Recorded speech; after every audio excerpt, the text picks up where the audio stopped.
तो यार काफ़ी टाइम से हम लोग लेह में रुके हुए थे और वहाँ से वर्केशन करते करते वहाँ की आजू बाजू की सारी जगह हम लोग ने देख ली थी और अब बारी थी नुब्रा वैली जाने की। तो ऐसे ही एक संडे की दोपहर में सारा सामान पैक करा और निकल पड़े नुब्रा की ओर। 2 घंटे की ड्राइव के बाद सबसे पहला जो पिट स्टॉप आता है वो था वर्ल्ड का second highest motorable road Khardungla. 18,000 feet की ऊंचाई पे बने ये रोड पे अगर थोड़ी देर ज़्यादा रुकता है तो आपको अल्टीट्यूड सिकनेस होने के चांसेस बढ़ जाता है, लेकिन फिर ऐसे व्यूज़ छोड़ के जाने का मन भी तो नहीं करता। तो ऐसे ही कुछ 30-40 मिनट वहाँ पे रुके और फिर खारदोंगला के माइलस्टोन के साथ फ़ोटोज़ निकाल के हम लोग आगे बढ़ गए। रास्तों में इतनी सारी जगह रुकने की वजह से हम लोगों को इतनी ज़्यादा देर हो गई कि अंधेरा कब हुआ पता ही नहीं चला। दिस्कित जहाँ पे हम लोगों को रुकना था वो अभी भी 30-40 किलोमीटर दूर था और उसी के चक्कर में हम लोग अंधेरे में भी गाड़ी तेज़ चला रहे थे। और ऐसे ही एक टर्न पे मेरा अंदाज़ा गलत निकला और मैं और मेरी बाइक स्लिप खाते हुए रोड के एज पे जाके गिरे।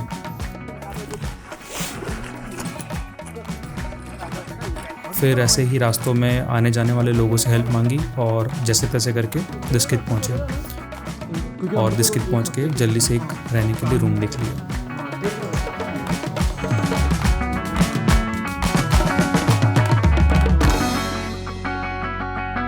दिस्कित में हमारा जो स्टे था वो सबसे बेस्ट क्यों होगा रुकने के लिए वो मैं आपको वीडियो के एंड में बताऊंगा।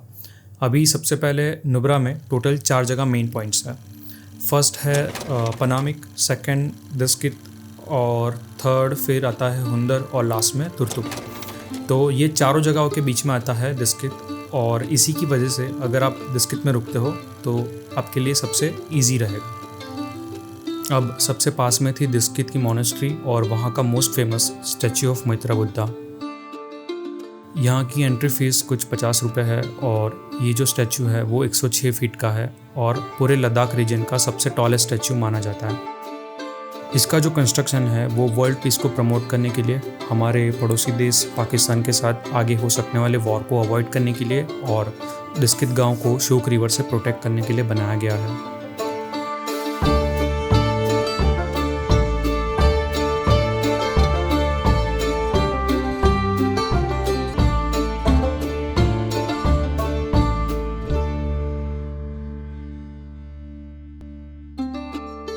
उसी के जस्ट बाजू में आपको दिखेगी दिस्कित की मोनेस्ट्री।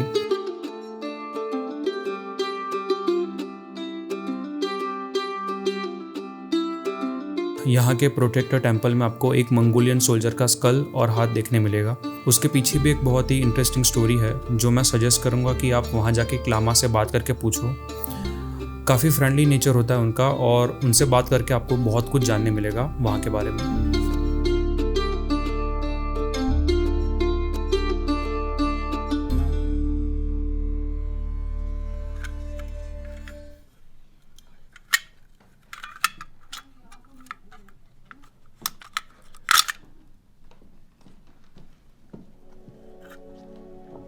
मॉनेस्ट्री देखने के बाद उसके पीछे ही एक ट्रेल नज़र आएगी आपको जो 10-15 मिनट का ट्रैक करवा के आपको पहाड़ के एक व्यू पॉइंट पे लेके जाएगी, जहाँ से वैली का जो व्यू है वो आप बहुत ही अच्छे से एंजॉय कर सकते हो।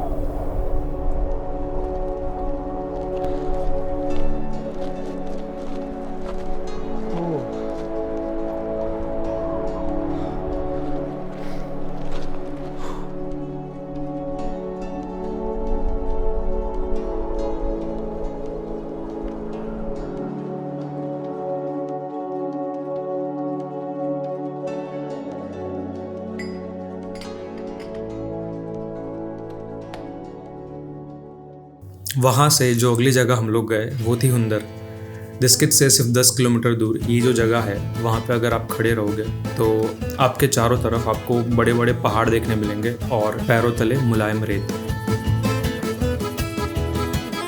ये इंडिया की इकलौती जगह है जहाँ पर आपको डबल हम कैमल्स देखने मिलेंगे और इनकी अगर आपको सवारी करनी है तो 200 रुपये पर हेड इनके चार्जेस है।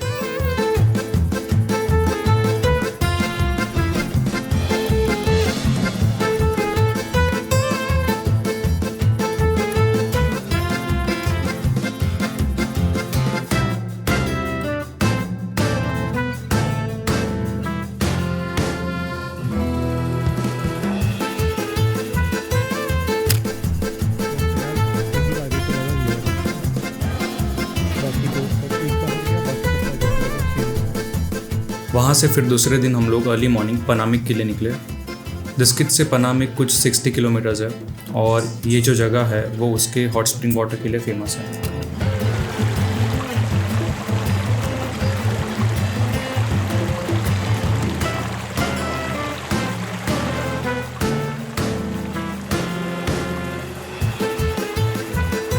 यहाँ पे ज़्यादा कुछ देखने लायक तो लगा नहीं मुझे, लेकिन वहाँ का जो कैफ़े है वहाँ पे मोमोज़ और चुतागी ऑर्डर किया था जो एक लोकल डिश है, वो दोनों ही अच्छे थे। और फिर वहाँ पे खाने के बाद थोड़ा आराम किया और फिर वापस दिस्कित की तरफ हम लोग निकल गए।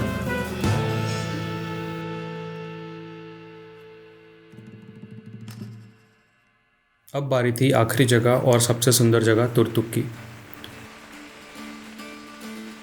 दिस्कित से तुर्तुक का रास्ता कुछ 80 किलोमीटर है और वहाँ पहुँचने में हम लोग को कुछ 4 घंटे लगे। वहाँ पहुँच के सबसे पहले हम लोग ने रुकने के लिए जगह देखी। वहाँ पर BSNL के अलावा कोई नेटवर्क आता नहीं है, तो प्लान ऐसा था कि वहाँ पे 2 दिन स्टे करेंगे और पूरा समय हम लोग जो सोशल मीडिया से कनेक्टेड रहते हैं वैसी लाइफ से ये 2 दिन ब्रेक लेंगे।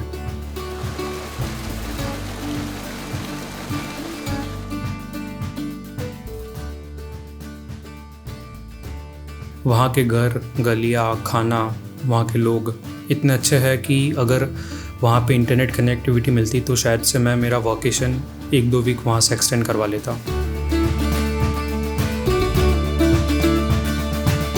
वहाँ पे जाके आप वहाँ के पुराने बल्तिस्तानी हाउसेस देख सकते हैं, जिसकी विज़िट में आपको पता चलेगा कि वहाँ पे लोग पहले के ज़माने में कैसे रहते थे। वहाँ की लोकल डिशेस ट्राई कर सकते हो। बल्तिस्तान के राजा का पैलेस भी वहाँ पर है, जिसके विज़िट में आपको पुरानी चीज़ें देखने मिलेगी। फिर तुर्तुक के जस्ट आगे एक त्याक्षी करके गांव है जो LOC पे आता है। गांव का जो व्यू पॉइंट है वहाँ पे आप अगर जाओगे तो वहाँ पे दूरबीन लेकर खड़े हुए लोकल्स मिलेंगे, जिनसे दूरबीन रेंट पर लेके आप LOC और LOC के उस तरफ के खेत और गांव आसानी से देख सकते हो। वहाँ पर ही मोहम्मद अली जो गोबा अली के नाम से फेमस है और वहाँ के एग्रीकल्चर एक्टिविस्ट है, उनके घर की और कैफ़े की विज़िट ले सकते हो। लाइफ को लेके इनका काफ़ी पॉजिटिव अप्रोच है और आई एम श्योर कि इनसे मिलके आप भी काफ़ी इंस्पायर्ड फील करोगे। फिर अगले दिन सुबह जल्दी उठ के एक आखिरी बार मॉर्निंग वॉक पे गए। वहाँ से वापस आके चाय नाश्ता किया और दिस्कित की तरफ रिटर्न होने के लिए निकल गए। अब मैं आपको हमारे स्टे के बारे में बताता हूँ कि वो सबसे बेस्ट क्यों होगा पूरे दिस्कित में रुकने के लिए।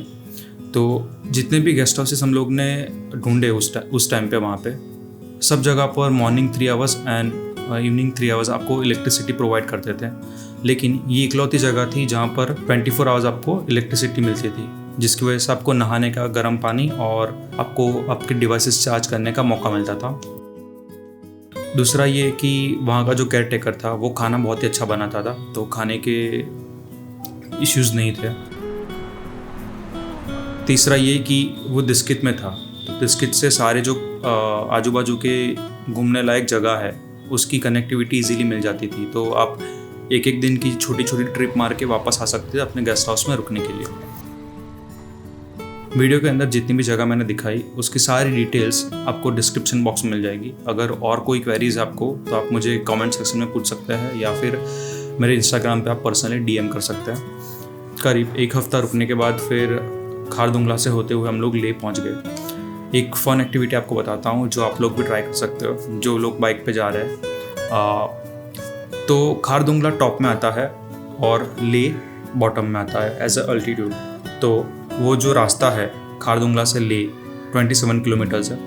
तो हम लोग ने वहाँ पे एक भी बूंद पेट्रोल यूज़ नहीं की। स्टार्टिंग में ऊपर से खारदुंगला से बाइक को पुश किया और पूरा 27 किलोमीटर्स ऐसे ही हम लोग नीचे आए। तो वो एक अलग एक्सपीरियंस था, पूरे 27 किलोमीटर्स बिना पेट्रोल की गाड़ी को लेके जाना। तो आप भी ये ट्राई कर सकते हो।